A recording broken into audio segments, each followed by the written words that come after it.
Nossa, está aberto 2 vezes? Muito bem, gente. Então, essa é uma aula que a gente vai... Não é bem uma aula, a gente vai bater um papo aí sobre como ler um artigo científico. Uma das atividades de vocês da residência que a gente julga fundamental é análise crítica de artigos, que vocês vão fazer aí no Journal Club. Por que isso é tão importante, né? Porque a residência médica é muito pouco para a formação de vocês. Você só tem 2 anos para acompanhar a literatura e criar o corpo de evidências que vocês precisam saber para a terapia intensiva, mas vão sair coisas ao longo do tempo e vocês têm que continuar tendo uma análise crítica. Fazendo ou não pós-graduação depois, enfim, tá? Então, essa daqui é uma aula bem introdutória, tá? Mas o foco disso aqui é dar uma lapidada para como deve ser o Journal Club e as discussões que vão pautar o Journal Club, tá bom? Então, vamos lá. Começando. Vocês já devem ter lido algum texto. Os textos de biomédicos, eles têm uma estrutura clássica. Todo texto vai ser assim, que é o método INRAD. Você tem uma introdução, uma parte de metodologia, uma parte de resultados e a discussão. Algumas revistas, vocês vão ver, elas são um pouquinho diferentes. Elas tiram o método daqui, elas jogam o método para o final. Então, é a Nature que é assim, Marcelo? A Science? Eu não sei. Tem algumas revistas que fazem isso. Eles põem o método bem pequenininho no final e bem complexo. Então, vai da introdução direto para o resultado e para a discussão, tá? Mas a maioria das revistas que a gente vai ver de terapia intensiva e gerais que publicam em terapia intensiva, o New England, o JAMA, PMJ, etc., vai seguir essa estrutura, tá? E como é que é essa estrutura? O que vocês devem procurar quando vocês estão lendo o texto, né? O que vai ter em cada parte dessa estrutura? Então, a introdução, ela sempre vai apresentar o racional do estudo e levar até a hipótese, tá? Então, na introdução, você vai ter qual é o gap científico. Então, ele vai começar de uma coisa bem geral, assim, a ARDS é importante, os pacientes morrem pra caramba de ARDS, beleza, tá bom, isso aí todo mundo sabe. Ele sempre começa uma coisa que todo mundo sabe. Não sei quantos milhões de pessoas morrem de ARDS no mundo, tá? Aí depois, isso é o primeiro parágrafo. Aí o segundo parágrafo, ele começa a falar assim, a gente não sabe ainda como ventilar ARDS depois de, quantos anos? 50 anos de ARDS, né? Foi em 2017, né? Os 50 anos. A gente ainda não sabe a melhor forma de ventilar os pacientes e tal. Então ele vai trazer lá um gap e vai falar assim, tá, tem essa possibilidade, e logo a nossa hipótese é tal. E é como o estudo vai responder ao gap. Tá? Então ele traz a hipótese e ele fala assim, por isso desenhamos um estudo assim, assim, assado. Tá? Aqui é o ponto mais importante da aula. Todo estudo, isso aqui, quando vocês forem ler qualquer estudo, todo estudo ele tem uma pergunta a ser respondida. Ele não tem 10 perguntas a ser respondidas. Tá? Então ele tem uma pergunta. E a estrutura de uma pergunta, principalmente de estudos de intervenção, ela é sempre a mesma. Isso aqui é o que é utilizado, por exemplo, para você fazer revisão sistemática depois e tal. É o que a gente chama de pico. Então, eu tenho uma população a ser estudada, eu não consigo estudar a população, então eu vou amostrar essa população em algum lugar, certo? Eu vou pegar uma amostra dessa população. Em seguida, eu vou ter a intervenção ou a exposição, aí depende se meu estudo é um experimento, um ensaio clínico, ou se é um estudo observacional, tá? Que aí eu vou chamar de exposição e não de intervenção. Eu vou ter o C, que é um grupo de comparação, e eu tenho o O, que é o outcome, que é o desfecho que eu estou querendo analisar. Tá? Geralmente, o pico, a gente põe um Tzinho nele para falar que é o desfecho em determinado período de tempo. Isso faz muita diferença. Então, uma coisa é eu analisar a mortalidade em 28 dias ou em 15 dias. Outra coisa é eu analisar em 90 dias, em 6 meses. Tá? São coisas bastante diferentes na prática. Então, isso aqui, sempre que vocês lerem um artigo, vocês têm que procurar o pico no artigo. Tá? Então, vamos pegar um exemplinho aqui. Então, esse aqui é um estudo já mais antigo.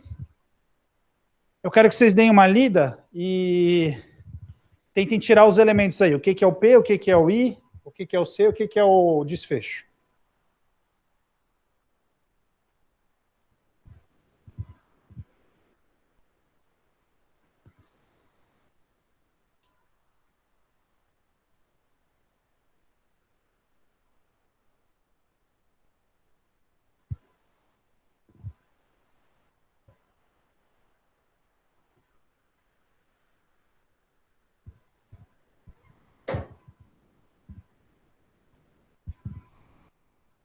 Vamos lá. População. Pacientes com lesão pulmonar aguda ou ARDS, né? A gente abandonou a terminologia lesão pulmonar aguda. Isso é também arbitrário, tá? Então, o que ARDS era lesão pulmonar aguda com a PF abaixo de 200. Agora, ARDS é tudo que era lesão pulmonar aguda, né? Então, essa é a população que eles quiseram mostrar. O trial comparou ventilação mecânica guiada por pressão esofágica, grupo intervenção, com ventilação mecânica conforme ARDS-NET, grupo comparador. Ninguém ainda venceu essa turminha aqui, tá? Ninguém ganhou deles ainda, até hoje, 20 anos depois. E nós testamos a hipótese de que a oxigenação nos pacientes seria melhorada pelo ajuste da PIP baseado em pressão transpulmonar, né, pela pressão esofágica, tá? Então ele trouxe aqui os 4 elementos. Ele não falou do tempo, tá? Em quanto tempo, mas aqui ele deixou bem claro que isso aqui é um desfecho fisiológico, né? Tá? Então a melhora de oxigenação foi o que ele estava procurando. Certo? Então é isso. Isso aqui é o final da introdução desse estudo, que é o EP22, tá? É claro que é um estudo muito bem escrito, então eles conseguiram escrever, tanto que eu pintei tudo de amarelo, porque você vê, tudo que está aqui é importante, né? São exatamente os elementos da pergunta do estudo que eles estão fazendo. Tá? Bom, passou a introdução, ele vai para o método. No método ele vai explicar como que ele quis responder a essa pergunta. Tá?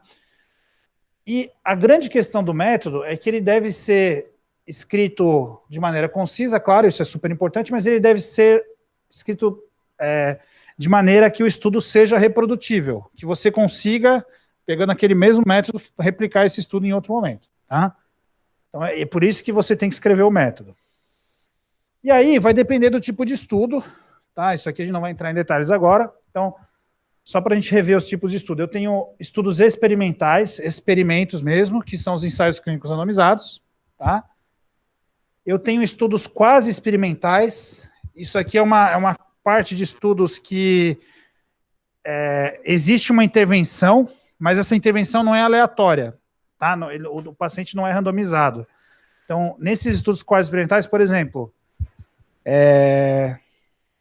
vamos pegar um exemplo. Tem um estudo muito legal desses quase experimentais, que é um da Hannah Wunsch. Nos Estados Unidos, teve uma época que acabou noradrenalina em metade dos hospitais lá de uma determinada região. Tá? Teve um shortage de noradrenalina por 4 meses. E ela pegou todos os pacientes com choque séptico que internaram e comparou os pacientes dos hospitais que faltou noradrenalina dos que não faltaram, certo?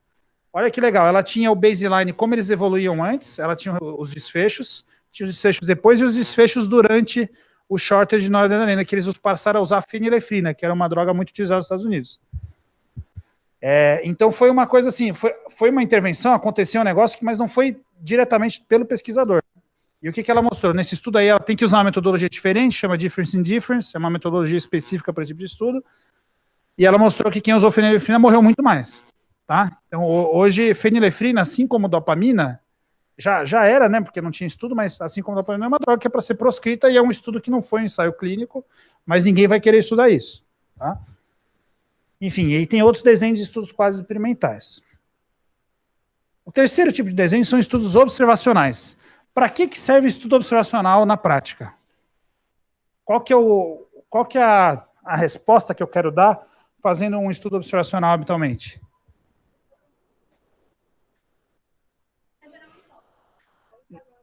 Joia. Gerar uma hipótese. O que mais? Uma hipótese do quê? De uma intervenção, assim. Tá. Joia. Como fator, estudar fatores prognósticos. Algo mais?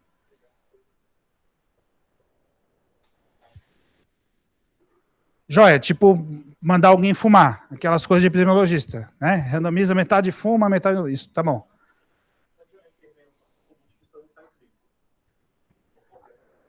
Isso aí é uma discussão longa, mas chegaremos lá.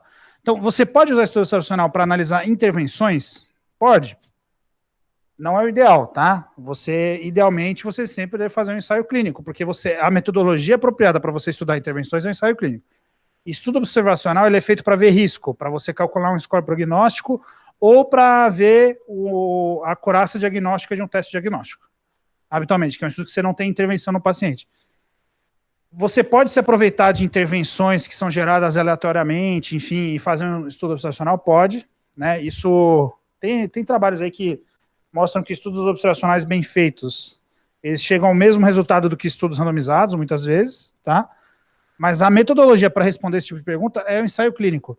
E aí, o pessoal sempre fala assim, vamos aproveitar os dados observacionais para ver o que acontece, mas quem estuda ensaio clínico fala o contrário, vamos desburocratizar o ensaio clínico, entendeu? Vamos facilitar a inclusão dos pacientes, porque você randomiza, contra a randomização é o que mais protege você de vieses, de confusão, etc. Tá? Mas tudo bem, você pode usar para tudo isso estudo observacional. Tá? Bom, a gente tem as revisões sistemáticas, são muito importantes para a gente, porque elas elas juntam um corpo de evidências para a gente chegar a uma conclusão da totalidade da evidência, né? Que isso é fundamental para a gente tomar decisão. E, por fim, a gente tem os relatos de caso e séries de caso, que é uma coisa que está lá, é o último nível, né, que a gente tem de evidência científica, mas que no Covid foi interessante, né? Ano passado, a gente teve a possibilidade de ver a importância e os exageros, né? Então, o primeiro reporte de pacientes com Covid que saiu lá no New England foi, uma coisa que a gente olhou lá com cautela para ver, o que está acontecendo com esses pacientes? Tudo bem, um mês depois chegou aqui um tsunami de Covid, aí acabou, né? Mas já é um início para você ter uma ideia geral de como os pacientes evoluíam, né? Tá? E também tem os exageros, né? A série de casos mostrando que você faz uma coisa, enfim, por isso que uma coisa está lá embaixo, mas é uma metodologia que ainda cabe, eventualmente, em situações específicas, tá? Bom, aqui, esses estudos, né? Por exemplo, o estudo observacional, ele envolve muito pouca dificuldade de implementação, mas ele é muito mais difícil de analisar. E o estudo randomizado, ele é muito mais difícil de conduzir, e por isso a gente vai ter que se preocupar muito em como ele foi conduzido, mas ele é muito fácil de analisar, tá? Ele é direto ao ponto. Ou você fez o que estava planejado ou não fez, e você chegou ao resultado ou não, tá? Então você tem muito menos pressupostos por trás quando você está trabalhando com estudo randomizado. Tá? Tem muito menos pressupostos de análise que você faz. Bom, para vocês analisarem se o método é apropriado ou não, esse aqui são 5 ferramentas de como reportar os resultados, tá? Essas são ferramentas de reporte, não é de condução do estudo. Então a gente tem o consorte para estudo randomizado, e o consorte ele tem vários subconsortes, tem o consorte para estudos randomizados de cluster, tem o consorte para estudos randomizados pragmáticos, enfim, ele tem várias já subdenominações de como você reportar. Você tem o STROBE, que é para estudos observacionais, você tem o STARD, que é para estudos de acurácia diagnóstica, tá? O TRIPOD, que é de modelos prognósticos, e o PRISMA, que é de revisão sistemática. Esses 5, não estou falando que vocês têm que pegar agora e ver e tal. Quando vocês se depararem com um estudo, por exemplo, de acurácia diagnóstica, é interessante você pegar lá o STARD e ver o que ele se preocupa na metodologia para aquele estudo ser reprodutivo e ser válido, né?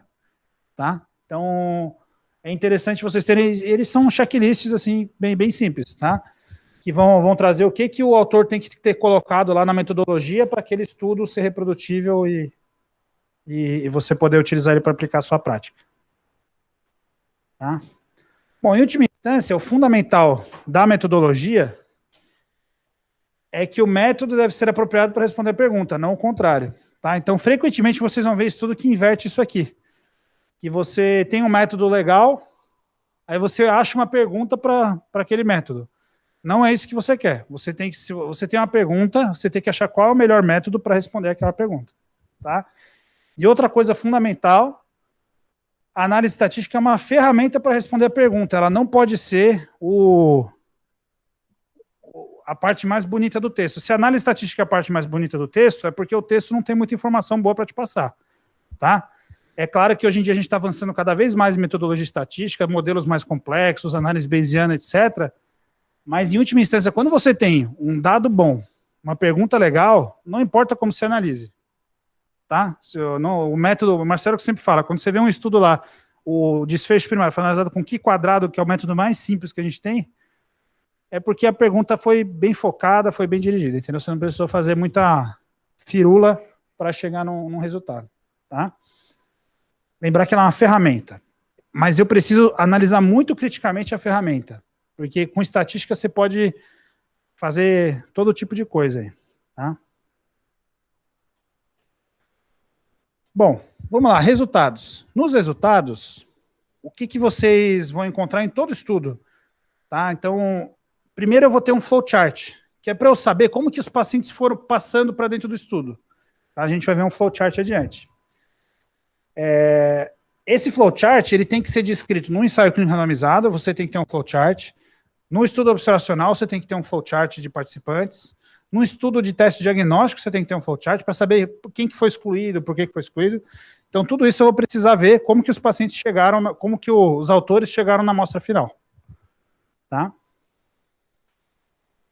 Eu vou ter uma tabela 1. Quem que me diz aí para que serve a tabela 1 da maioria dos estudos? A gente chama de tabela 1, mas qual que seria o nome certo para a gente dar para essa tabela?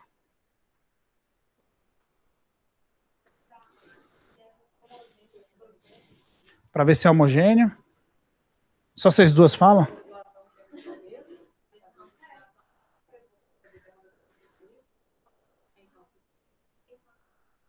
Muito bom. KT? Não, tá bom, já está contemplado, tá bom.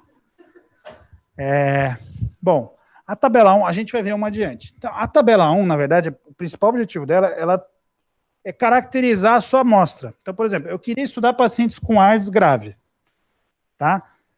Aí você vai ver lá na tabela 1, tem a relação PF média é 100. Daí eu falo assim, como é que vocês queriam estudar AIDS grave e a relação PF média é 100? Então, em primeiro lugar, ela serve para isso, para você ver se a amostra é representativa daquilo que você queria estudar. É a primeira coisa, tá?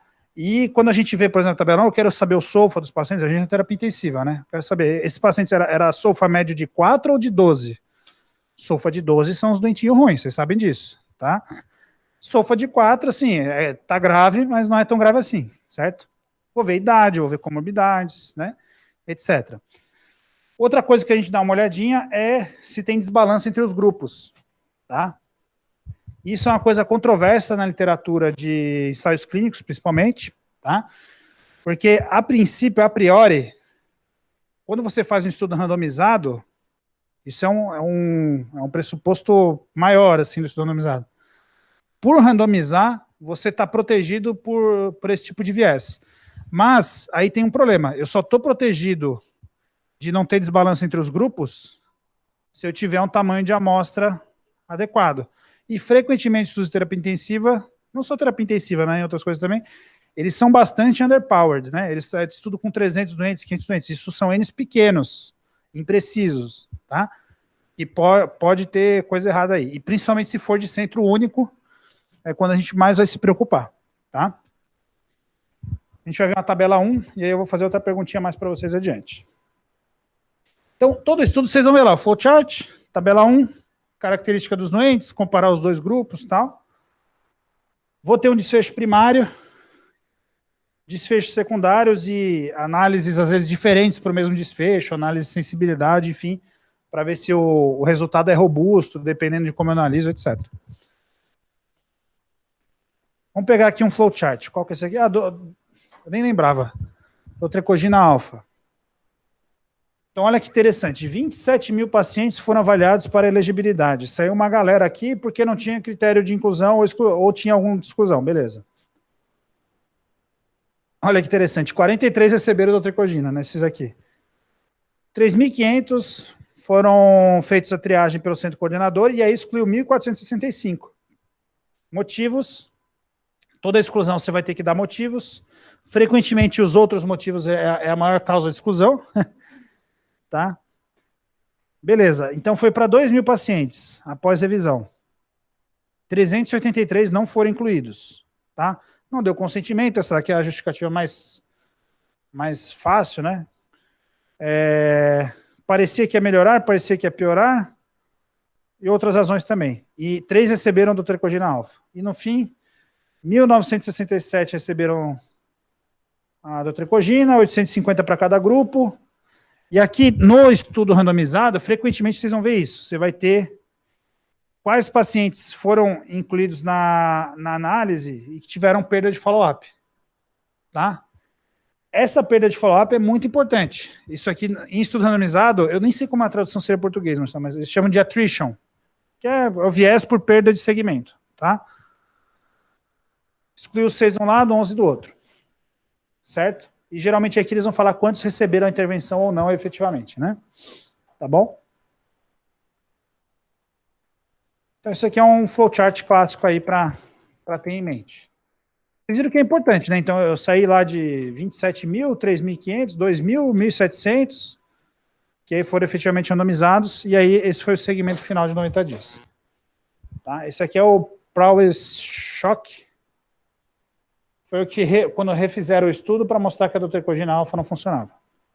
Aí eles tiraram a droga do mercado.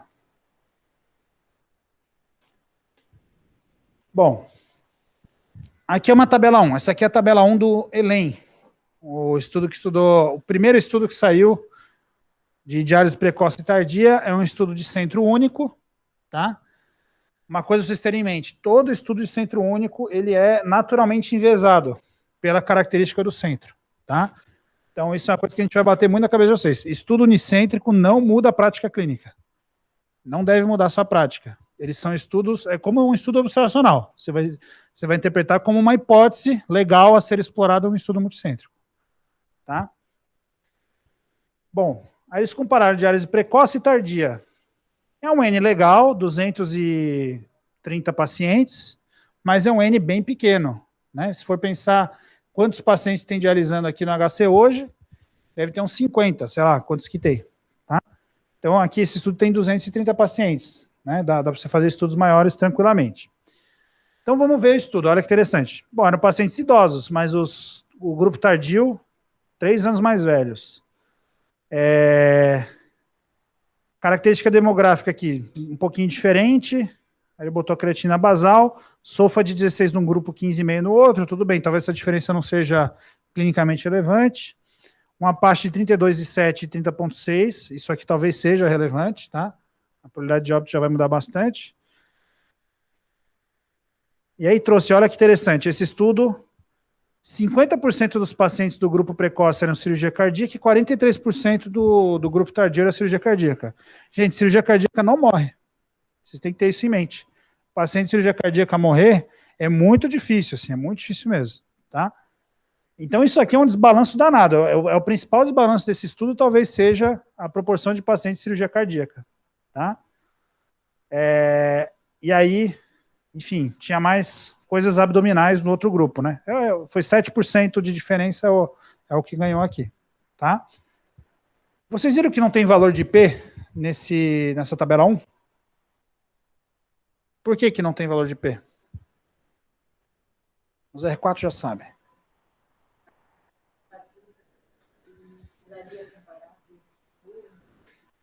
Muito bem, isso mesmo. Até uns 5 anos atrás, né, Marcelo? Acho. A maioria o New England, o JAMA, todo mundo botava valor de P na tabela 1 de estudo randomizado. Com essa ideia de que para ver se tem desbalanço ou não. Mas o valor de P disso aqui no estudo randomizado é 50%. A probabilidade é sempre 50%. Foi randomizado, foi aleatório. Tá? Só que como você tem um N pequeno, você vai ter erros aleatórios aqui também, na randomização. Tá? Então você teve um desbalanço, mas esse desbalanço foi aleatório. Tá? Quando saiu o estudo, o Marcelo mandou uma carta lá para eles, falando para eles que tinha desbalanço, né, Marcelo? Que tinha desbalanço e que os resultados não eram tão confiáveis por causa disso. Daí eles responderam assim, foda-se, a gente randomizou, tá? E não importa o desbalanço. Então, isso são linhas de raciocínio. A maioria hoje dos estatísticos que analisam ensaio clínico, eles sugerem, quando tem algum desbalanço assim, isso aqui idealmente é ser feito a priori, né, você hipotetizar a priori assim, olha, eu vou querer ajustar para tal e tal característica que eu acho que é muito importante no desfecho do paciente. Tá? E o ideal é isso é feito a priori. Porque isso você melhora a precisão da estimativa, você reduz o intervalo de confiança muitas vezes. Tá? Você não só ajusta o efeito, mas você reduz o intervalo de confiança. Tá? Porque você tira um pouco dessa aleatoriedade, certo? Então, você tem que analisar aqui duas coisas. Primeiro, ver quem eram os pacientes. Então, em última instância, o estudo ELEM, metade dos pacientes era cirurgia cardíaca. né? E quando a gente vai ver desbalanço, chama atenção que eu tenho uma diferença considerável aqui, 6% de pacientes no grupo precoce que eram cirurgia cardíaca. E do grupo tardio, que no caso não era, né? Tá? Isso é o que mais chama atenção. Além da idade também, né? Se vocês forem ver, ó, 65,7 e 108,2. 3 anos a mais de idade, que é é o fator prognóstico mais forte. Idade é um fator prognóstico muito forte, né?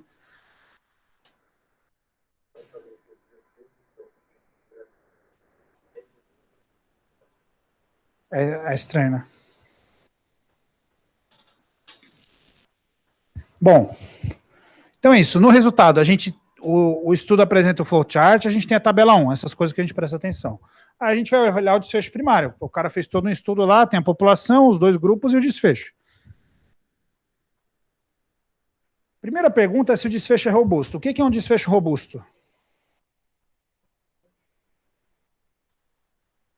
É um desfecho que é importante para o paciente. Hoje o pessoal fala muito em... Como é que é a terminologia que eles usam?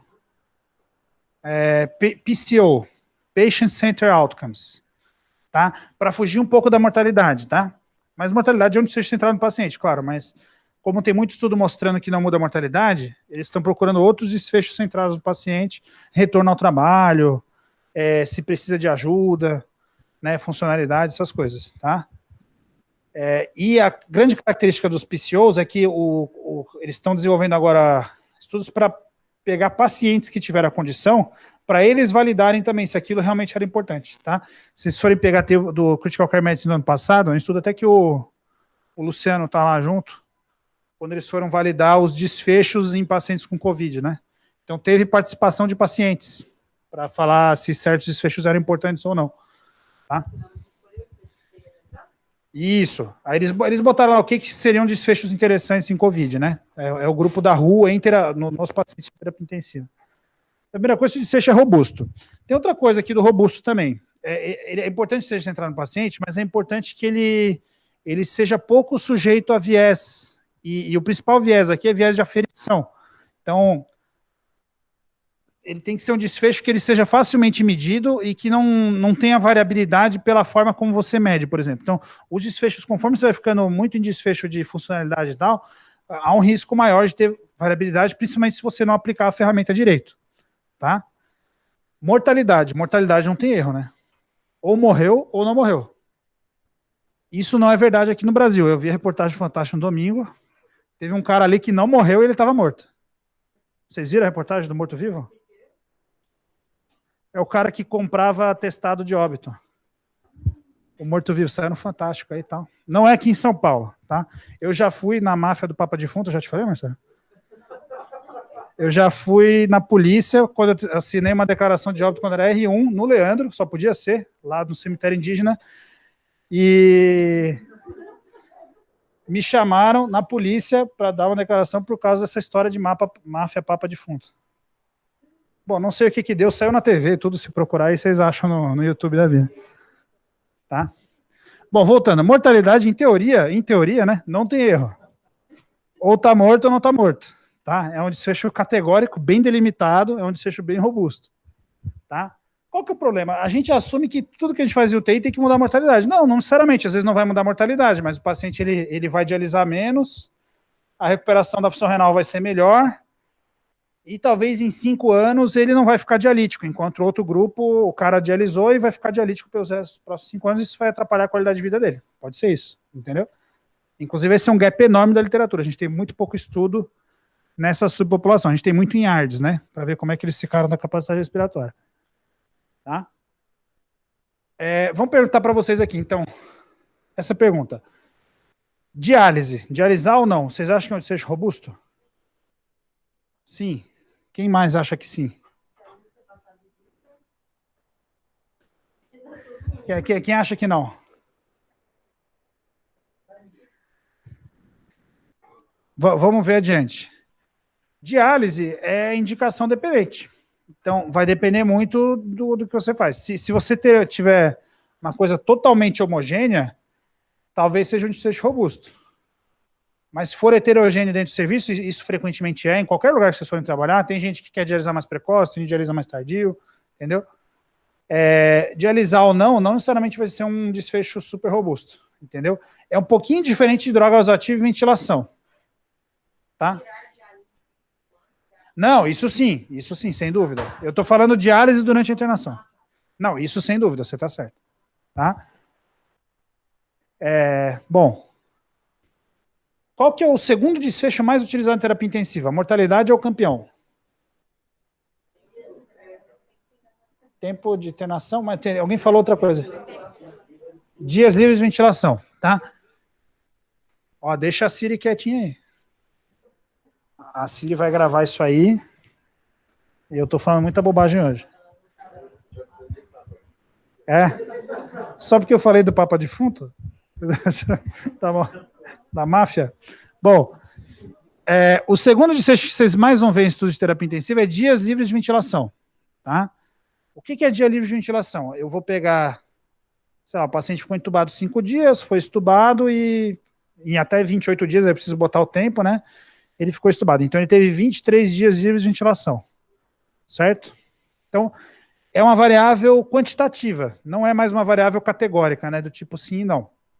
Tem só uma coisa no dia de ventilação, que geralmente quem morre, não importa se morreu com 1 dia ou com 28 dias, é 0, porque ele morreu, então você penaliza a morte nesse desfecho. Então, em última instância, dias de ventilação é um desfecho composto.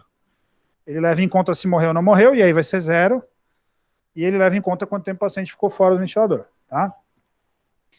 Esse, por exemplo, é o resultado que a gente usa do estudo FACT para dizer que manejo conservador de fluidos é bom, tá? É o resultado principal do estudo FACT que mostrou o resultado. Porque o FACT não mostrou diferença de mortalidade. Tá? Esse é um desfecho robusto? Tende a ser, porque ventilação sempre é uma coisa. Hoje, todo mundo quer tirar o paciente do ventilador logo, né? Nem todo mundo, mas a maioria quer tirar o paciente do ventilador logo. Então, é um desfecho que tende a ser considerado robusto também, mas ele é mais difícil de analisar, porque ele não é uma variável de distribuição normal, tem muito zero, enfim, tem algumas complexidades aí junto. Bom, a segunda coisa que eu vou ver, se for um desfecho robusto, um desfecho legal, eu vou ver a magnitude e a direção do efeito, tá? E aqui sempre é interessante vocês fazerem uma comparação com o que os autores hipotetizaram. Por exemplo, os autores falam assim, olha, eu estou testando aqui, eu acho que no choque séptico, dar noradrenalina em vez de dopamina reduz a mortalidade em 20%, numa população que tem a mortalidade de 50%. Tá, então eu vou de 50 para 40, né? Que seria reduzir em 20%, é de 50 para 40. Esse é o cálculo de amostra. Ele faz o estudo e ele mostra que reduziu de 50 para 45. E não foi estatisticamente significante. Então, olha que interessante. Ele hipotetizou uma magnitude de efeito grande, e aí com isso ele chegou numa amostra menor, né? Porque a magnitude de efeito era maior. E aí no resultado ele viu que tem uma certa diferença, mas aquilo não é significativo do ponto de vista estatístico, tá? Um grande exemplo disso é o estudo do Glenn Hernandes agora, o Andromeda Shock, né? Que ele quase mostrou que faz diferença, se eu for analisar por frequentista, né? E aí todo mundo olha lá e fala, pô, cara, parece que foi melhor, que é muito difícil dizer, né? Tá? Eu, pessoalmente, acho que o N era pequeno e não dá para dizer nada. É a minha opinião pessoal. 400 doentes com choque séptico é muito pouco para você ter inferências muito fortes, né? Mas é sempre interessante eu ver. E a conclusão que eu vou chegar, assim, o estudo não teve poder para responder a pergunta. Talvez o estudo seja benéfico, ou a intervenção seja benéfica, mas o N é pequeno. Eu hipotetizei uma magnitude de efeito muito grande. Tá? Bom, e é claro, a incerteza estatística do resultado. Isso aqui a gente tem o p-valor, que é o clássico, que é o que mais dá chabu aí nas interpretações. E hoje, cada vez mais, o New England, por exemplo, mudou toda a política dele de publicação, ele só apresenta o valor de P do desfecho primário. Todos os outros ele apresenta estimativa de efeito e intervalo de confiança. Tá? Para eu ter uma ideia da precisão daquele resultado. Aí, por exemplo, você tem um resultado que é positivo, entre aspas, que o P é menor que 0,05, mas o intervalo de confiança é enorme, tem uma incerteza enorme nesse resultado, entendeu? Então é assim que a gente vai analisar quando olhar o intervalo de confiança. Bom, vamos dar um exemplinho aqui para vocês. Então, esse aqui é o estudo, eu esqueci o nome dele, é o Vanish, poder A2. Não, aqui é o Vanish, ele estudou, é um estudo fatorial, ele estudou duas intervenções, corticoide, hidrocortisona versus não usar hidrocortisona no choque séptico, e usar vaso versus nora, tá? E a hipótese dele é que vasopressina mais corticoide é que era o mais benéfico de todos, tá? Essa era a hipótese dele. Mas tudo bem, o que a gente vai querer olhar aqui é vasopressina versus nora. Olha que interessante. Mortalidade, que sem dúvida aqui talvez seja o desfecho mais robusto, ela foi 33% no grupo vasopressina e 29% no grupo noradrenalina. Tá? Teve uma estimativa de efeito aqui, uma diferença absoluta de risco de 4% e um intervalo de confiança enorme, porque o N é pequeno, né? 400 doentes não é nada. Bom, mas apontou para o outro lado, na verdade, né? A vasopressina morreu mais. Aí quando houve o uso de terapia substitutiva renal, que é onde a gente queria chegar, 25% usou diálise no grupo vasopressina e 35% usou no grupo noradrenalina. Tá? Com uma certa diferença aqui entre sobreviventes e não sobreviventes, quando você vai olhar no resultado do estudo. Tá? Mas vejam que o intervalo de confiança é enorme. Pode ser desde uma diferença bem grande, de menos 19, até uma diferença que é próxima da unidade, em teoria. Tá? Esse resultado aqui, esse aqui, tem uma revisão sistemática no Critical Care Medicine que fala que quando você usa vasopressina, os doentes dialisam menos. Minha opinião, foda-se. Tá? Porque esse é um desfecho totalmente, assim, ele é sujeito a vários vieses. E esse estudo é o que tem maior peso nessa revisão sistemática. Tem outro estudo que tem grande peso, que é o estudo do Centro Único aqui do INCOR, que é o estudo também de vaso versus nora em pós-óptica cardíaca, choque vasoplégico. Estudo unicêntrico também. Então a gente tem que tomar muito cuidado com as coisas, tá? E se você for ver, aqui em teoria morreu um pouquinho mais. É claro que o estudo não tinha poder para ver mortalidade, mas é uma diferença de 4%. É uma diferença, se for real, se fosse real, é muito importante. Tá? Então, moral da história, vasopressina não é uma solução para todos os seus problemas.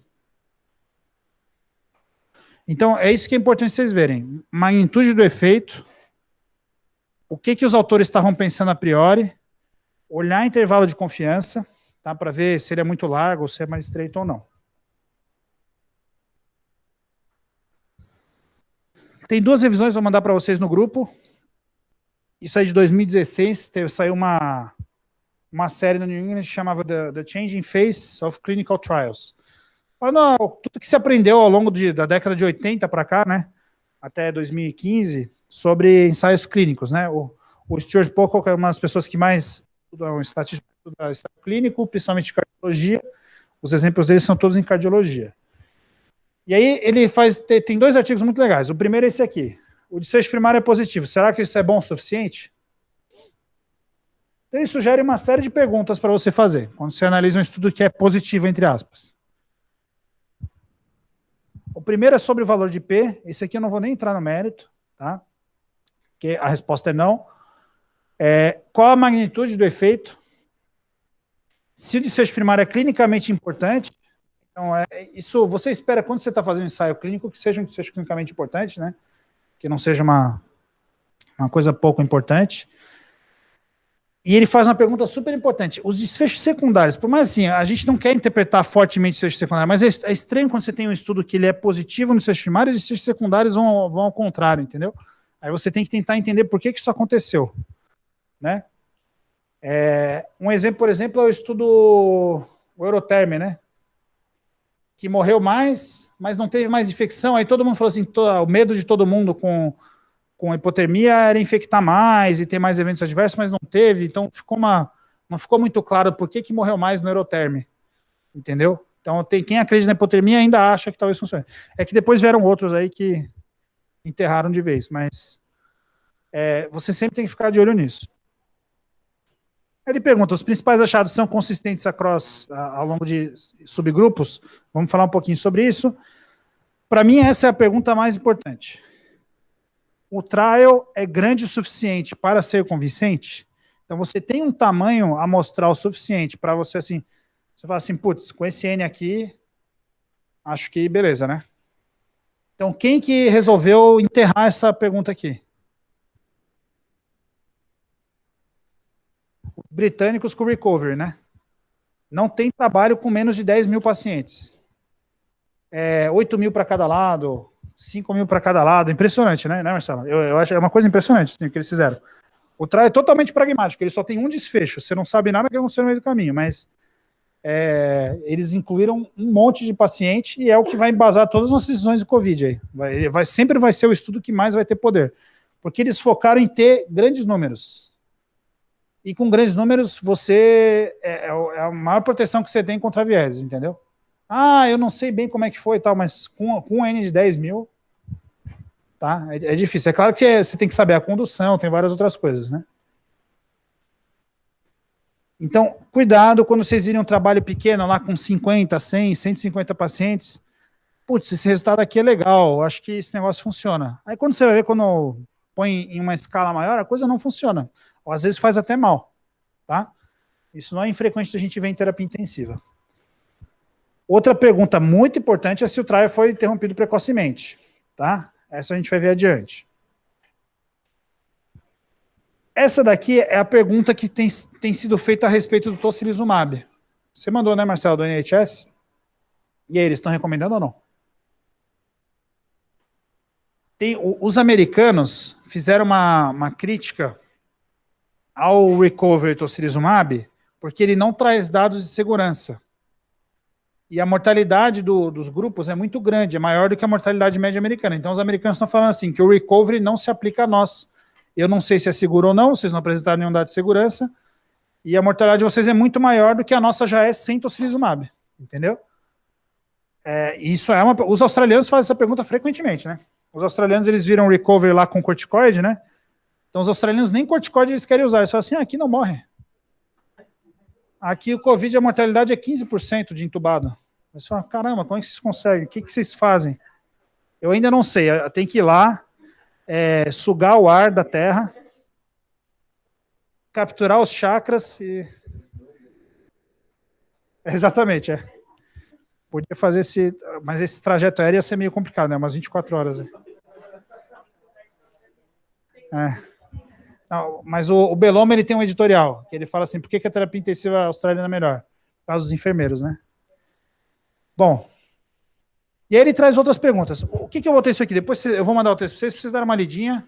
E quando vocês tiverem um estudo meio estranho, passem por isso aqui, entendeu? E a última pergunta que o Marcelo sempre vai fazer para vocês. E aí, pessoal, vocês vão querer... O que vocês vão fazer com isso? Eu falei muito alto. Tá? Os achados daquele estudo, dá para eu aplicar na prática? Posso utilizar no dia a dia ou não? Tá? Bom, então ele botou aqui, o desfecho é positivo, as principais questões foram exploradas, satisfeitas. Então, beleza, Brasil, vamos aprovar aí e usar pra caramba o negócio. Tá? É isso.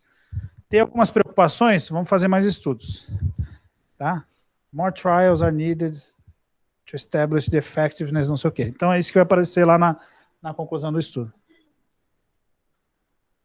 Putz, e o contrário? Você faz o estudo, porque quando você faz, você quer que dê positivo, né? Tá? Vocês vão aprender ao longo do tempo que existe conflito de interesse intelectual. Vocês já ouviram falar nisso? Que a pessoa era tão apaixonada pela ideia que quando dá errado, ela fala assim, mas não podia dar errado. Era para dar certo. Isso é assim, não pode ser assado. Bom, mas isso faz parte, porque para você conseguir fazer um estudo e levar uma ideia adiante, você tem que se apaixonar pela ideia. Mas você tem que ser mais apaixonado pela ciência do que pela ideia, tá? Então, o que eu faço aqui? Então, ele traz também uma sugestão aqui de perguntas para você se fazer. Então, houve alguma indicação potencial de benefício? Então, por exemplo, não mudou mortalidade estatisticamente, mas foi 3% a favor do grupo intervenção. Aí a pergunta seguinte é relacionada a essa. O trial foi underpowered, tá? Então, tem um maluco lá na Austrália, o Paul Young, que ele fez o estudo ICU Rocks, com 1.000 doentes, que eles não randomizam menos que 1.000 lá. Lá você vai fazer um estudo, é 1.000 doentes. 1.000 doentes, New England, beleza. O estudo mostrou que talvez tenha uma redução de mortalidade de 1%. Daí ele falou assim, putz, oxigênio, todo mundo usa oxigênio. Oxigênio eu posso randomizar quem eu quiser, entendeu? Então, se eu quiser randomizar KT aqui, eu randomizo para usar oxigênio mais alto ou mais baixo, certo? Tá? E aí ele resolveu fazer um estudo que ele intitulou de Mega Rocks, com 40 mil pacientes. Tá? Ele já incluiu mais de 1.000, então ele já incluiu mais do que ele já tinha incluído no primeiro. Porque ele acha que 1% de benefício em estratégia de oxigenação é o suficiente para justificar fazer um estudo de 40 mil pacientes. Eu até concordo com a ideia dele, eu acho meio megalomaníaco, mas talvez é o que vai fazer eles ganhar um Nobel aí de medicina, sei lá, ele e o Belomo juntos, né? Então, baseado nisso, eu posso olhar lá e falar assim, olha, parece ter um benefício, eu não consegui demonstrar, porque o N é pequeno. O benefício é pequeno, mas é uma intervenção que eu uso tanto que se for 1% de redução, está valendo a pena. Tá? E vou dizer para vocês, a cardiologia inteira é baseada nisso. Né? A cardiologia agora, ela está nos Ns de 15 mil, 20 mil, para ver esses benefícios de 1, 2%. Tá? O problema é que eles sempre querem estudar um anticoagulante a mais. Né? Aí os doentes começaram a sangrar, e aí eles decidiram que até 3 é o máximo por uma semaninha, mais do que isso sangra. Tá? Bom.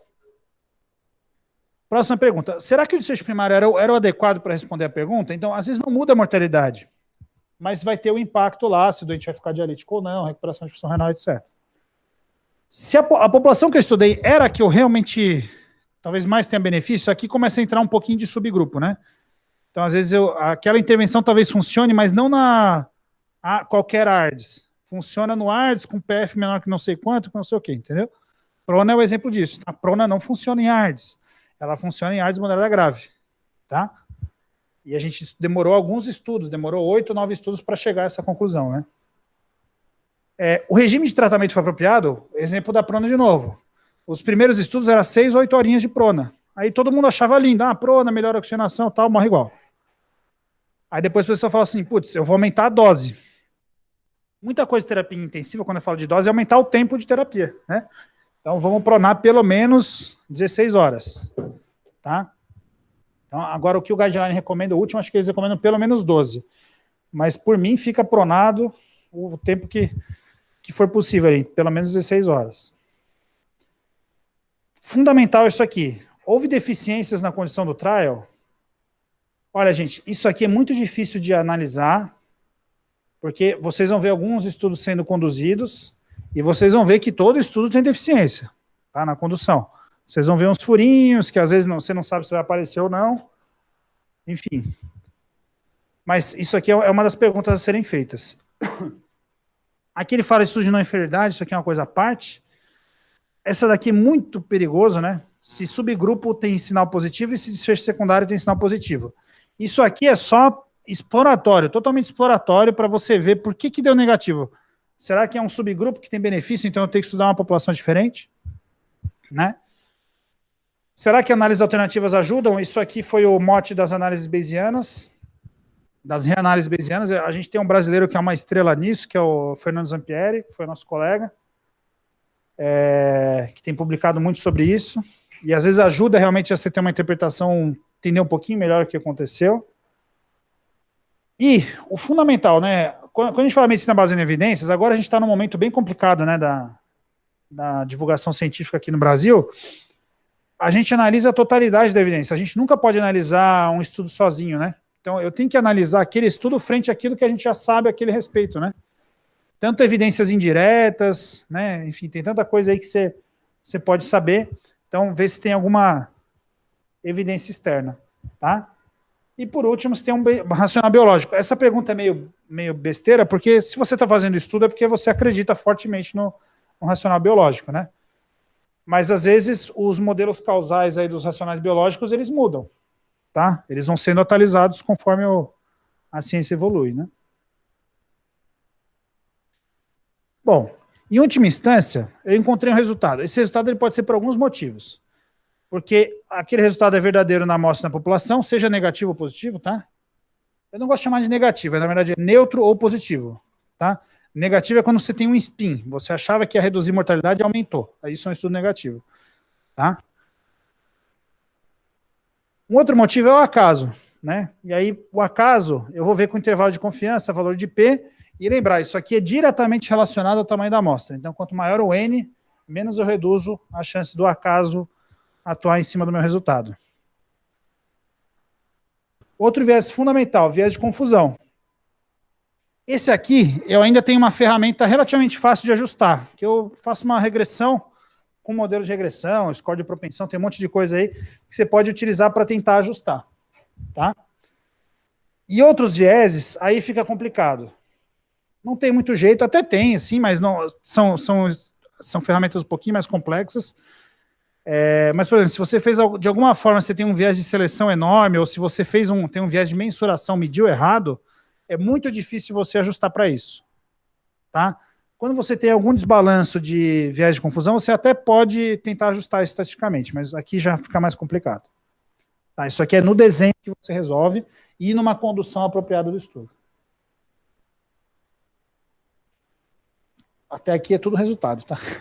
Bom, agora a gente está no meio para o final da aula. Hein? A discussão vai colocar os resultados em perspectiva, e a discussão tem uma estrutura clássica. Tá? Então, primeiro parágrafo da introdução é chamado de Statement of Main Findings. Os autores vão falar assim, nesse estudo randomizado em que comparamos Barari com Barará, nós encontramos que o resultado foi tal.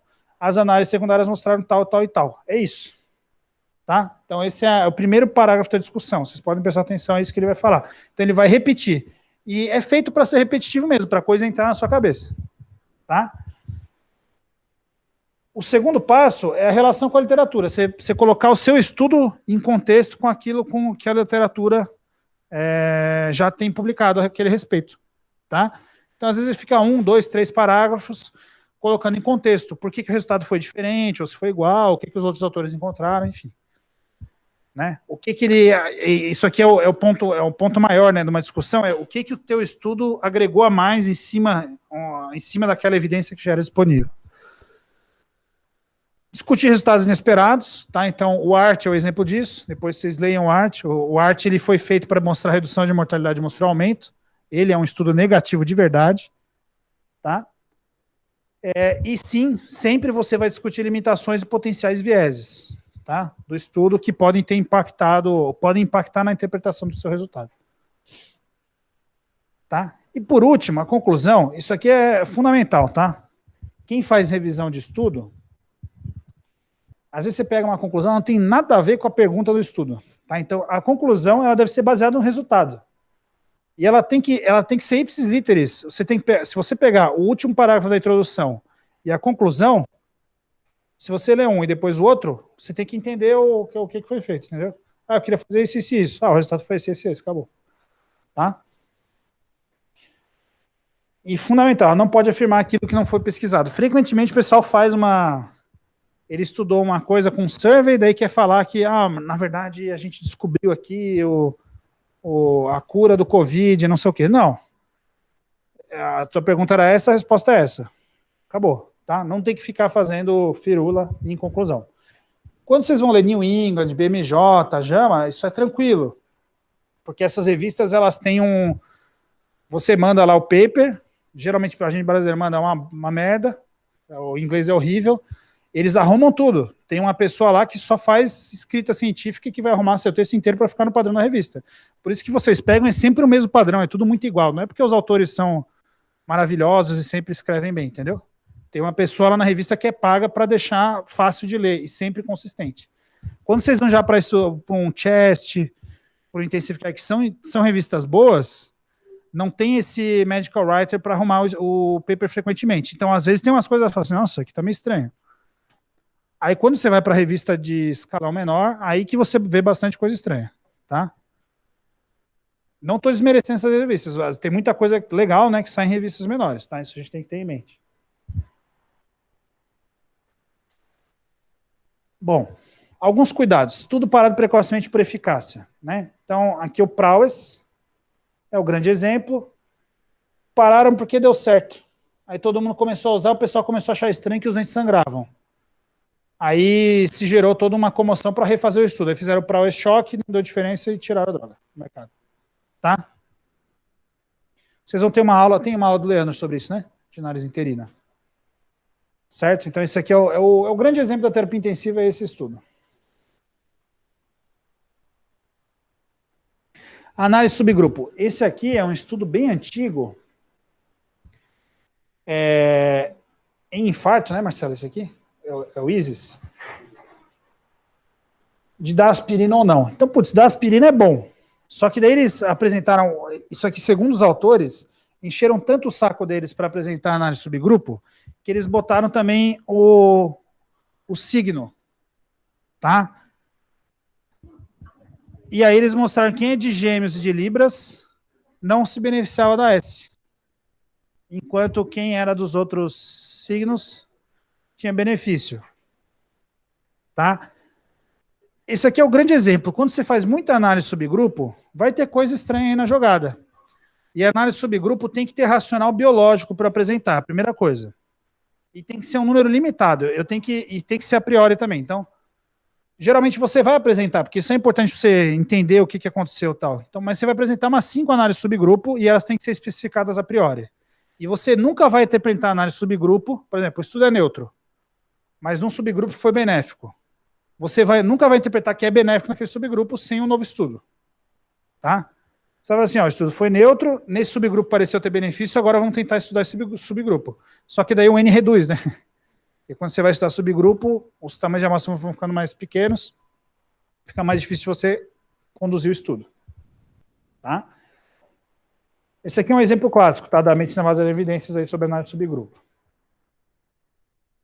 Bom, albumina na sepse, albios. 0,94 de risco relativo, 0,85 a 1,05 de intervalo de confiança, tá? 1.700 pacientes, N pequeno. Vocês me desculpem, isso aqui é N pequeno. Hoje em dia, a gente pode achar, estudo New England e tal, mas para choque séptico é N pequeno. Choque séptico é o nosso dia a dia aí. E ele mostrou que pode ter uma redução de risco relativo em até 15%, como pode talvez ter um pouquinho de malefício, em teoria, né? Se você for interpretado dessa forma.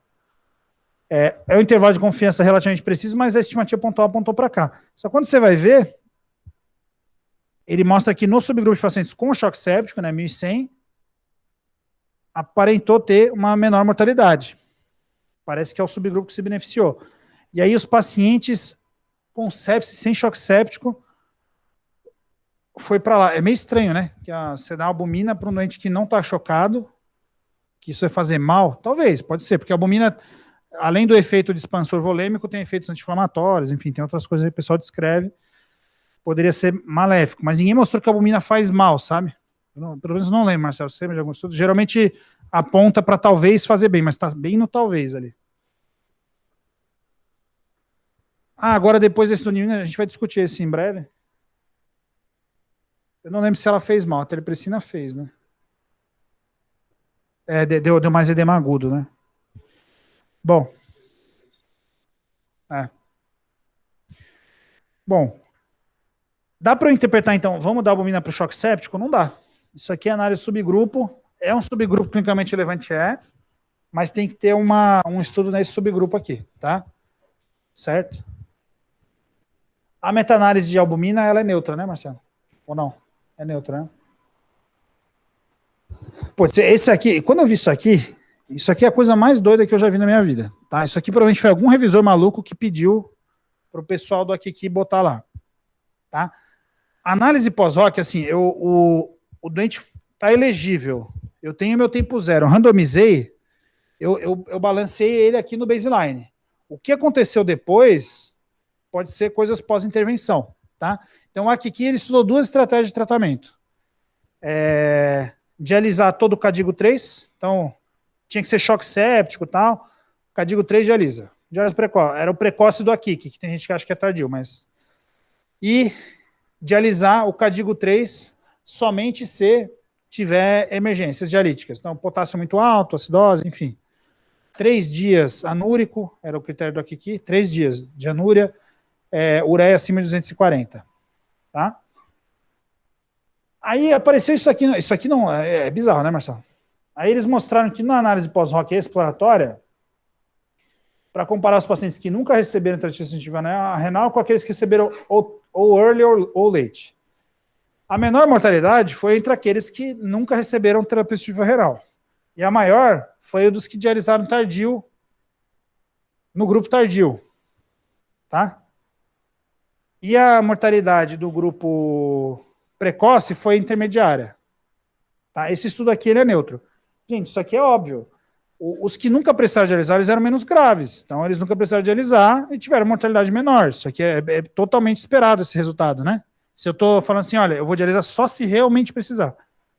E aí, os que realmente precisaram dialisar, a mortalidade é muito maior. Tá? É a mesma coisa, uma coisa agora que a gente tem que estudar melhor são as estratégias ventilatórias, né? A intubação, não vou dizer intubação precoce, eu vou dizer assim, a intubação tipo no limite, só quando realmente precisa, versus intubar quando você acha melhor intubar. Você vai encontrar a mesma coisa, se você só intuba aquele paciente que está no limite, a sua mortalidade vai acabar sendo mais alta, né? Do que você intubar mais pacientes, aí você dilui a mortalidade. Né? Se você intuba não só no limite da terapia, tá? Então, vai ser o raciocínio é exatamente o mesmo. Então, tem que tomar muito cuidado. E teve gente que olhou isso aqui e falou assim, ó, a diálise tardia mata mais. Não. Esse estudo não é isso que ele mostrou. Ele mostrou numa estratégia de indicar diálise apenas em situações de extrema necessidade, a mortalidade foi igual. E a recuperação da função renal foi mais rápida, tá? E esse estudo tem uma outra característica, ele não incluía só pacientes em diálise contínua, que é a realidade brasileira, tá? A realidade brasileira, a maioria dos hospitais não tem diálise contínua. O Sírio-Libanês tem, o HC tem, o Einstein tem, mas a maioria dos hospitais não tem, é só intermitente, tá? Bom, aí os autores, como eles não são bobos nem nada, eles apresentaram isso aqui e eles deixam bem claro que foi porque os revisores pediram, que eles não queriam apresentar isso aqui. Eles fizeram uma análise, o early versus o delayed que não dialisou, né, que aí morreu menos, e o early versus delayed que não dialisou, após o matching, beleza, aí sumiu o efeito. E a mesma coisa o early versus o delayed que dialisou, e quando você corrige, aí você vê que ajusta para a gravidade, era a gravidade que justificava a maior mortalidade. Para finalizar, algumas dicas aí. Então, quando vocês forem... Isso aqui é para quem for apresentar o estudo. Tá? Pesquisa se o estudo foi registrado no Clinical Trials ou, se for brasileiro, no REBEC. Tem registros europeus também. Se for revisão sistemática, é fundamental ver o que está escrito no Prospero, que é o registro de revisão sistemática da Universidade de York. Geralmente, além de estar registrado o estudo, para você saber se o que eles estão apresentando é o que eles estavam planejando no começo, você tem que ver os planos de análise estatística. Hoje em dia, a maioria dos estudos eles apresentam o plano de análise estatística também a priori. Antes deles fecharem o banco de dados e começar a analisar, eles já têm o script pronto do que vai ser rodado. Tá? Para não ter nenhum phishing, para não ficar procurando subgrupo, análise, nada. Apresentação de abstract em congresso, isso aqui às vezes você encontra umas inconsistências por aí, né, Marcelo? E sempre lembrar se tem evidência de conflito de interesse, tá? Isso aqui é importante. Hoje em dia as pessoas estão cada vez mais claras a esse respeito, mas ainda é uma coisa subreptícia aí que pode aparecer. Olhar o suplemento, gente. O que dá para apresentar no paper é muito pouco. Às vezes tem muita coisa mais importante lá por trás, que você vai ter uma riqueza enorme no suplemento de dado. Você não precisa apresentar todas as 20 páginas do suplemento, mas às vezes tem lá, por exemplo, o que eu peguei do Akik, aquilo ali é do suplemento. Então você pega lá uma análise que fizeram a mais, que era para ver alguma coisa, isso é interessante, às vezes você tira informação de lá. E isso aqui é muito legal, né? Se teve carta ao editor a respeito do estudo e as respectivas respostas, tá? Então, às vezes você encontra, alguém analisou criticamente aquele estudo, encontrou lá uma falha metodológica e jogou para a revista, para o autor responder, entendeu? Para quem quiser estudar mais, duas coisas que eu sugiro a esse respeito. Essa daqui é a Tricia Greenhall, que estuda, ela é britânica, né, estuda medicina baseada em evidências, e ela tem esse livro que chama How to Read a Paper. Ela tem outros também de How to não sei o quê, mas esse é o How to Read a Paper. Eu não vou falar de outras formas de pegar esse livro, tá? Mas é na Amazon, tá bom?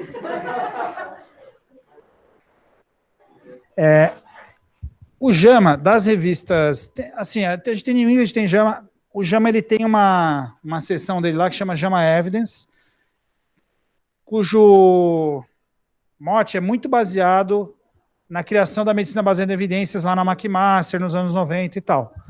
E aqui a gente tem a turminha, né? Tem a Maureen Mead, que é intensivista, fez vários estudos aí em ventilação mecânica antes. Deborah Cook, vocês já ouviram falar dela. Aqui eu não lembro quem que é quem. Eu acho que esse aqui é o Gordon Guiot, né? E aqui o Drummond Rennie. Esse livro que chama User's Guide to the Medical Literature. Tá?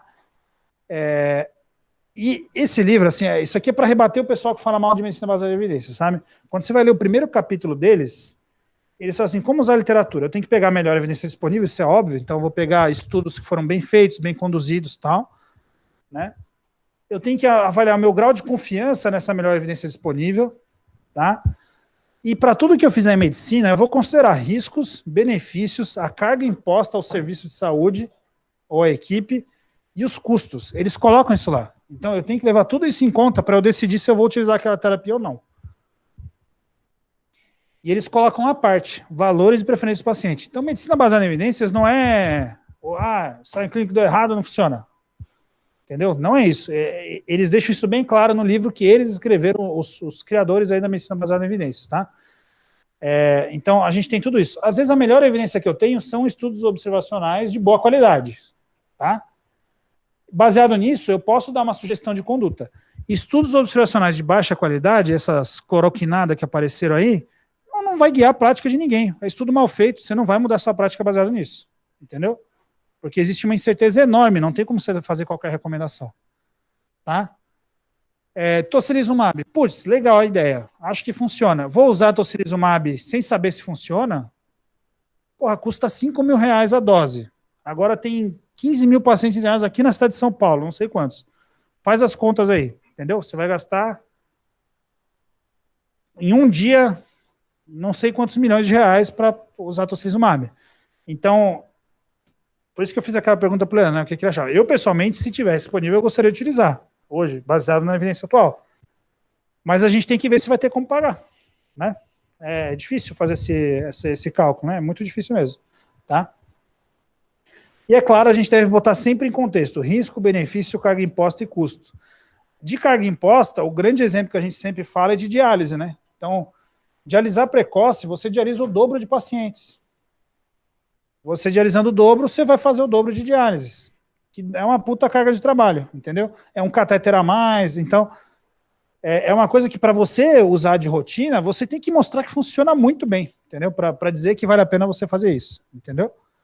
Então, a gente tem que levar em conta tudo isso, não só o resultado do estudo, né? E trazer para a nossa realidade também é importante. Bom, aí últimas dicas para o Journal Club. Vocês lembram desse filme aqui? É muito legal. Você lembra, Marcelo? Eu mesmo e Irene. Esses aqui são filhos dele, do Hank. Entendeu? Bom.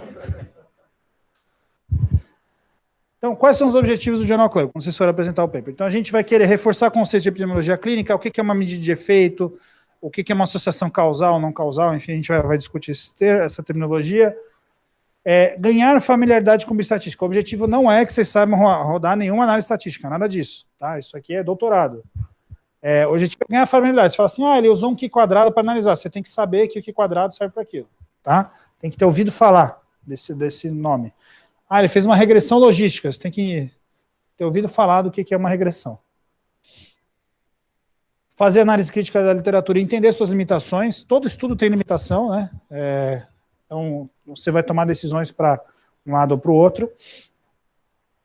Isso aqui faz parte. Então, quando vocês forem apresentar o Journal Club, não é para fazer nas coxas. Então, vocês vão estar aqui para treinar a habilidade de vocês de apresentação oral. Tem a avaliação, o Ramsay da sala de aula, vocês conhecem? Tem a escala de bocejos. E tem o Ramsay, a gente dá uma olhada. O Ramsay, ele só serve para isso. Ele não é mais recomendado na terapia intensiva. Tá? Então, se você conseguir fazer um Ramsay 1, deixar alguém agitado, você foi muito bem. Tá? Se você deixar calmo e colaborativo, Ramsay 2. Então, pelo menos 50% tem que estar no Ramsay 2. tá? Se a maioria já está no Ramsey 3, 4, aí já era, tá? Então, vocês têm que ter essa habilidade, né, de apresentar, se expressar e trazer as coisas aqui. E, eventualmente, a gente vai falar isso aqui para vocês, tá? Putz, vocês fizeram um slide bosta, não nesses termos, que não deu para ler porra nenhuma, tá? Então, às vezes vai acontecer isso. E aí os coleguinhas vão ficar assim, não, eu falo assim, putz, na próxima eu vou deixar um pouquinho maior, porque isso faz parte da apresentação, tá? E claro, o Journal Club sempre vale para a gente aprender sobre situações clínicas. A gente vai puxar a discussão e vai falar mais sobre a fisiologia da prona, a fisiologia da GI, assim. A gente pode discutir um pouquinho de fisiologia, mas o foco do Journal Club não é esse, tá? Esse aqui é o último objetivo aí no Journal Club. Como apresentar? Não descrevam apenas o estudo, procurem um pouquinho do background, os primeiros minutos lá. No texto vai ser 3 parágrafos, então, mas às vezes é interessante se trazer, olha, ele citou 3, 4 artigos, que é o que ele usou para embasar o estudo dele. Traz lá o resultado desses artigos antes de apresentar o estudo, entendeu? Isso é legal. Meticuloso na metodologia, tá? Vocês vão ler algumas vezes lá assim, modelo de poação, binomial, não sei o que, negativo. Bota lá. Vocês podem não saber o que é. Vocês podem não saber o que significa aquilo. Bota lá que a gente tenta discutir, tá? Lembrar de apresentar os resultados para serem vistos por todos, tá? Eu mostrei aqui para vocês amanhã. Amanhã no PowerPoint é vocês deixarem bem grande e fazer a tabela e a figura subir e descer, tá? Isso é fácil de fazer, vocês terem isso melhor que eu. Apresentar a conclusão. Vocês viram que eu pedi para pular a discussão, né? Então, apresenta a conclusão e se ela responde a pergunta ou não. E a discussão vocês que vão fazer, não pega a discussão dos autores. Vocês podem até pegar para fazer a discussão de vocês, mas não apresenta a discussão dos autores, que o autor ele já fez a discussão dele. A ideia é a discussão ser feita por vocês, tá? Sobre o estudo com o que tem base na literatura atual, limitações do estudo, etc. E quem não vai apresentar, pelo menos, é porque eu sei que a taxa de leitura é em torno de 10%. Depende. Agora, no começo, vocês leem mais. Quando chegar a fase de depressão da residência, que ali segundo, terceiro mês começa, aí vocês, eu não vou conseguir ler e tal. Mas pelo menos pega o estudo, dá uma lidinha no método e nos resultados. Para a hora que você chegar aqui, você já deu uma olhada, o que achou meio estranho, você já ficou, isso aqui foi meio estranho. Vou perguntar lá na aula, tá? É isso aí. Dúvidas? Marcelo, você está editando os palavrões? Não, né? Tá bom. Eu já fiquei longe da câmera de propósito aqui para ninguém. Tá bom. Oi.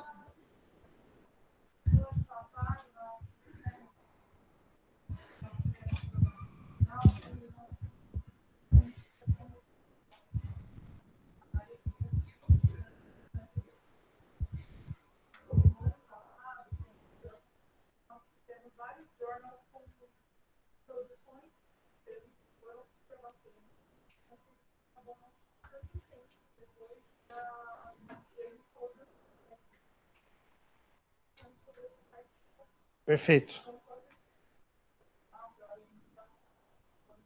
Ó, sugestão, o background é 5, 10 minutinhos, você pode gastar nisso. Depois o resto é método e resultado, tá?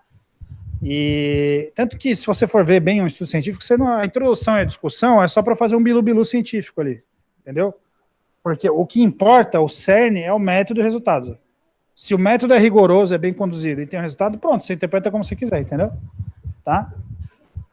É verdade, Marcelo. Você fala lá, não sei quem encontrou não sei o que, você cita umas pessoas, entendeu? Porque o meio científico ele é baseado em citação, né? Como que você analisa um cientista? Pelo índice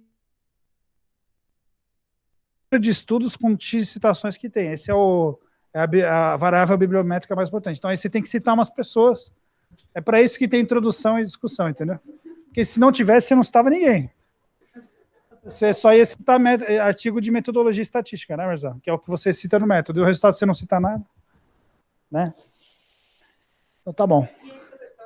A apresentação vai ter mais ou menos quanto, assim, que é a ideia mais tempo. Não, meia horinha de apresentação, foca nisso, tá? Às vezes tinha alguma coisa muito legal lá, você quer mostrar, enfim, aí tudo bem, mas foque em torno de meia hora. Depois vocês vão ver, depois do segundo, terceiro, você tem que extrair esses elementos aqui, você tem que ir extraindo e mostrando para o pessoal, entendeu? Olha, a pergunta era essa, tal. Quando eu falo de pergunta, não é para vocês serem genéricos, tá? Sejam bem específicos na pergunta. Por exemplo, população. Pacientes com AIDS com relação PF abaixo de 200, com, sei lá, que tinham CO2 acima de tanto, não sei o quê. Então, essa é a população-alvo, né? E aí ele já mostrou essa população. Qual que era a intervenção? Qual que é a intervenção exata, entendeu? Aí apresenta. Os estudos em terapia intensiva, frequentemente, vai ser uma intervenção fisiológica. Então, é interessante que você descreva. A intervenção era assim, assim, assado. O comparador era assim, assim, assado. Geralmente são protocolos diferentes. E no resultado, como a intervenção fisiológica, você vai ter desfechos clínicos ou você vai ter desfechos fisiológicos. Às vezes você vai apresentar também. Para você ver se o que você queria fazer do ponto de vista fisiológico, se foi feito mesmo, né? Tá? Então, não sei se o Epivent é um exemplo disso. Ele é bem interessante, né? Os grupos, eles tiveram separação fisiológica, mas não teve diferença clínica, entendeu? Então a gente sempre vai se preocupar com isso. Teve separação fisiológica entre os grupos? Teve. Isso se traduziu em desfecho diferente? Não, ou sim. Tem estudo, às vezes, que não tem separação fisiológica nenhuma. Tentou, não separou, e aí o resultado foi neutro. É porque ele fez a pergunta errada, entendeu? Em última instância, né? Ou era um estudo piloto mesmo, que estava procurando qual a melhor forma de responder aquela pergunta, entendeu? Então, é isso que a gente vai se perguntar aí. Certo? Tem duas dúvidas para a apresentação. Uma delas, eu queria saber a sua opinião, para onde está caminhando em relação a uma coisa. Assim, à medida que os nossos desfechos vão se tornando menos frequentes com o passar do tempo, vai tornando cada vez mais difícil você fazer um estudo que mostre um resultado positivo. Eu quero mostrar uma diminuição de mortalidade de 50% para 40%. Aí, digamos que eu conseguia baixar a mortalidade para 5%. Para a mesma redução ser 4%. Eu preciso de uma amostra. Assim, a tendência é que as amostras vão ficando. Então, a tendência é que as amostras vão ficando cada vez mais altas para eu conseguir um resultado, o que tecnicamente vai ficando cada vez mais difícil, né? Eu queria saber, assim, se a gente tem alguma ideia de o que a gente pode recorrer para ir atrás disso. Essa é a primeira pergunta. Você quer que eu espere fazer a segunda? Não tem relação, não tem nada a ver, não. Tá. A segunda é em relação à meta-análise. Eu queria saber, assim, qual que é a opinião de vocês quando vocês avaliam a meta-análise, que uma coisa que eu percebo em meta-análise é que frequentemente, especialmente uma meta-análise que tem muito estudo, você não tem como pegar para ler todos os estudos para entender o que aconteceu em todos. E o que eu reparo é que frequentemente são estudos que, se você ler com calma, você vê que não são comparáveis, assim, que às vezes a pergunta é a mesma, mas os métodos foram bem diferentes e então, assim, você fica na dúvida se realmente daria para comparar. Que, eventualmente, quando você pega para ver meta-análise, reza a lenda que é o maior nível de evidência, né? Mas que eventualmente acontece isso, que você vê que são estudos que eventualmente talvez tiveram resultado apontando na mesma direção, ou um pouco antagônicos, mas são estudos que são difíceis de você comparar. Então, como que você faz em relação a isso? Vamos lá. Eu já esqueci a primeira pergunta. Vamos só rapidinho, me relembra. A primeira pergunta é para onde está caminhando em relação aos desfechos, tá bom, é verdade. Olha, em relação a isso, tem várias coisas que você coloca na mesa quando você vai pensar nisso. Então, por exemplo, esse estudo aí, o Mega Rocks, do Paul Young, ele pegou uma coisa que você faz em todo doente, que é titular oxigênio. Aí, talvez você consiga N's enormes. Ele partiu desse pressuposto e eu concordo, tá? Faz sentido que a ideia dele, né? É difícil implementar, mas lá eles têm uma estrutura de pesquisa muito boa, né? Na Austrália e Nova Zelândia, e eles vão conseguir. Vai demorar 4, 5 anos, mas vão trazer a resposta, não tenho dúvida. Bom, você pode chegar à conclusão de que determinada terapia não tem impacto em mortalidade, mas tem impacto em outras coisas. Aí que está entrando muito os desfechos centrados no paciente, né? Os Patient-Centered Outcomes, para tentar dar uma olhada nisso. Mas, o que eu vou te dizer? O que a gente tem de estudo mais recente que avaliou mortalidade e depois qualidade de vida em 6 meses, por exemplo, vai junto, viu? Até porque o desfecho de qualidade de vida ele leva em conta a mortalidade, né? O quali, pelo menos que também é um desfecho composto. Vou dar 2 exemplos. O estudo CESAR lá, que é o estudo que mostrou que lá na Grã-Bretanha deu certo usar ECMO numa estratégia de transferir para um centro especializado. Eles mostraram benefício de mortalidade e mostraram que era custo efetivo. Entendeu? Eles chegaram a esse ponto. e melhorar a qualidade de vida. A gente teve um estudo de nutrição, o Target, o estudo australiano. Eles analisaram mortalidade em 90 dias, que foi neutro, e analisaram qualidade de vida em 6 meses. Porque todo mundo fala assim, nutrição talvez não mude mortalidade, mas melhora a recuperação funcional. Foi igual. Então, eu sinceramente acho que, em última instância, as coisas vão juntas. Só que a mortalidade talvez seja mais difícil de você encontrar o efeito, né? O efeito talvez seja menor, né? E a qualidade de vida vai vir depois. Eu sinceramente acho que é capaz das coisas virem juntas. Porque até agora, onde que a gente está nesses desfechos? A gente sabe de muita associação. Que os sobreviventes, não sei o quê, tem declínio cognitivo, tem pior funcionalidade, enfim. Agora, se estudar a intervenção na UTI, que tem impacto lá em 6 meses, 1 ano, isso vai ser um longo caminho ainda a se trilhar. E pode ser que a gente chegue à conclusão que a mortalidade vai junto com isso. Então, se você não tem nenhum sinal de mortalidade, é neutro a mortalidade. Talvez não valha a pena ficar pensando em 6 meses mais. Eu não sei, o Marcelo, que gosta muito disso, talvez poderia... Você quer?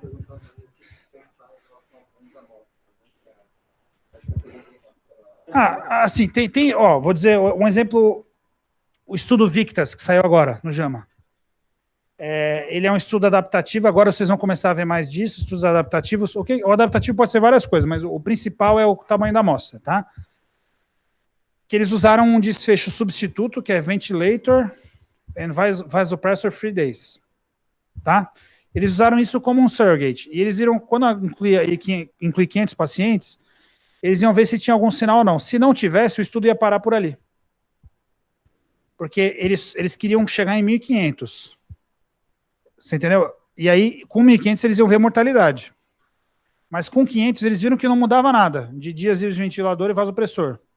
Então, eles optaram por interromper precocemente e assumir que não vai ter impacto em mortalidade. Então, isso é uma forma de você ser mais eficiente no estudo. Acabou, não vamos mais pesquisar isso. Isso, assim, isso é a ciência da ciência, né? É como fazer estudos, né? Como você fazer. Eu acho que isso está em rápido crescimento, né? A forma de fazer, e os estudos adaptativos estão trazendo isso.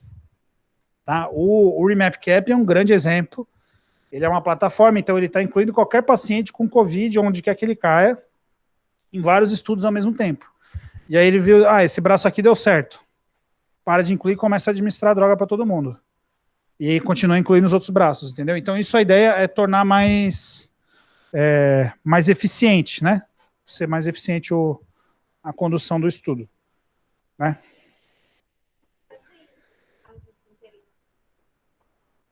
Análise interina. Então, mas esses estudos, eles são baseados muito em... eles não usam a metodologia clássica de análise interina. Eles usam métodos bayesianos.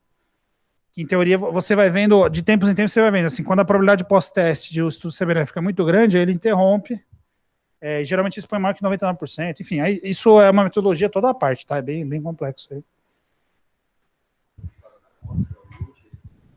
Assim, hoje é difícil fazer um estudo clínico de alta performance, alto impacto em poucos centros, né? Você vê que a maior parte dos estudos são grupos colaborativos, né? Não só multicêntricos, mas como multinacionais também. No Brasil existe a BRICNET, nos Estados Unidos o grupo PETA, no Canadá a CCCTG, os europeus, um monte de coisa, ANZIX, né, da Nova Zelândia e Austrália, e aí vai. E assim, quando todo mundo esse grupo se une, aí sai coisa menor. E aí realmente você mudou para... Vamos dar o exemplo do controle glicêmico, que é outro baita exemplo, né? Teve um estudo, centro único, controle glicêmico estrito é benéfico. Todo mundo começou a usar. E também todo mundo falou assim, caralho, todo mundo faz hipoglicemia pra cacete. Isso aqui não pode ser assim. E lá ela não tinha tido tanta hipoglicemia. Porque, sei lá, era 3 enfermeiros por leito lá.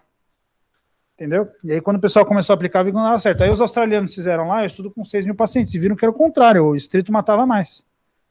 Entendeu? Então, enfim, a gente tem que entender que o objetivo todo, e isso é muito legal de ver assim, a terapia intensiva de 2000 para cá, a gente está lapidando cada vez mais, assim, qual que é a média que eu tenho que fazer. Vai ter pacientes que fogem da média, você vai fazer diferente? Vai, você não tem que, não é encaixar todo mundo no mesmo jeitão. Isso vai. Mas você vai vendo que você tem que trazer a média para um certo caminho ali. No controle glicêmico é assim, na terapia sustentável renal é assim, na ventilação mecânica é assim, né? E a gente foca muito em estudar suporte orgânico, mas a gente tem que entender que suporte, o que a gente aprendeu até hoje, é a não fazer mal com o suporte orgânico. Dificilmente a gente achou um suporte orgânico que faça bem. Entendeu? O que a gente fazia mal, e a gente mudou para fazer menos mal, entendeu? E, enfim, esse conceito vocês vão evoluir ao longo do tempo. Sobre a meta-análise, assim, a gente teve aula de meta-análise em fevereiro aí para os R4. Essa sua pergunta é bastante pertinente, mas tem várias formas de você analisar a meta-análise. Uma, você assume que os estudos são bem homogêneos e que eles estão estudando exatamente a mesma coisa. Aí o método de você analisar isso chama modelo de efeito fixo, que você assume que você está mostrando a mesma população. Tá? E aí você não vai incorporar variabilidade interestudos nesse tipo de análise. E o outro modelo, chama modelo de efeito randômico, é quando você realmente acha que tem uma diferença metodológica ou estatística, ou seja lá o que for nos estudos, que justifique você incorporar essa variabilidade, que você, na verdade, está mostrando várias populações diferentes e você quer ver o efeito médio da terapia. Tá? Então, realmente, isso faz parte. Agora, a meta-análise, é difícil você dizer que é o nível máximo da evidência, ela é, se você inclui estudos de alta qualidade metodológica, se você fizer uma análise ponderada, enfim, tanto que a maioria dos guidelines é baseada em revisões sistemáticas bem feitas, tá? O problema é que tem muita meta-análise sistemática mal feita, e aí ela chega a conclusões erradas, e o grande exemplo na terapia intensiva são os estudos de nutrição, tá? Que, até os estudos de terapia renal, né, Marcelo? Teve uns antigos aí que pegou um monte de estudo observacional mal feito e falava que era bom, entendeu? Aí quando você junta um monte de coisa mais ou menos mal feita, a chance de você encontrar um ruído como sinal, né, achar que é uma coisa positiva é enorme, né? Entendeu? Então, por isso que é um processo iterativo. Cada estudo que vai chegando, você vai, puta, esse aqui é legal, mas tem várias coisas aí por trás, né, que vão se acumulando, tá? E ao longo dos 2 anos, né, Marcelo, a ideia é vocês terem contato com o máximo aí de estudos que forem embasando a nossa prática atual e vocês vão discutindo o que está surgindo agora também, tá? Respondi ou foi gerador de Lero? Tá bom. Conhece gerador de Lero? Só vocês entram na internet ali. Tá bom.